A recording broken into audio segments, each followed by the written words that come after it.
បងប្អូនទាំងអស់គ្នានៅពេលដែលយើងទំនេរឬក៏យើងចង់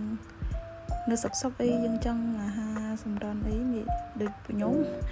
ពេលទំនេរអត់មានចង់ធ្វើអីទេចាគឺថ្ងៃនេះគឺបានយកមីគោកយកមកធ្វើនេះគឺជារបៀបធ្វើមីគោករបស់ពួកខ្ញុំដាំទឹកឲ្យពុះហើយដាក់មីគោកចូលហើយត្រង់ចាំដល់វាពុះចានេះគឺវាបានពុះហើយយើងក៏ចាប់ផ្ដើម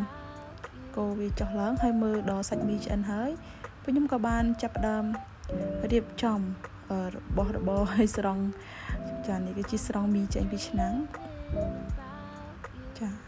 កទៅដាក់ចានមួយស្អាតទុកម្លេចសិនហើយនៅពេលដែលយើងបានស្រង់មីចេញពីឆ្នាំងមួយទៅសៃ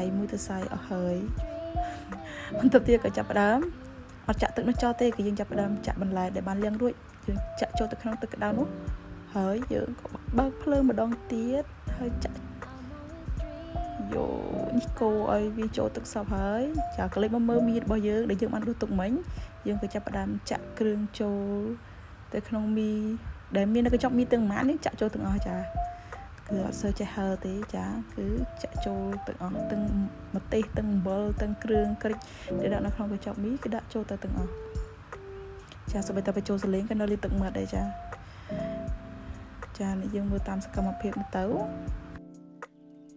ចាំតទៅបានលាយគ្រឿងរួចហើយយើងក៏បានកូរវាច្បល់ចូលគ្នាហើយកូរឲ្យសព្វសាច់មីទាំងអស់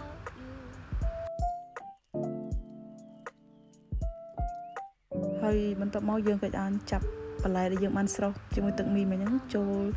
ទៅក្នុងចានមីរបស់យើងដែរតំណងអត់បងប្អូនមើលឲ្យលើទឹកមាត់បើបងប្អូនចង់ឆ្ងាញ់ធ្វើតាមនេះបាន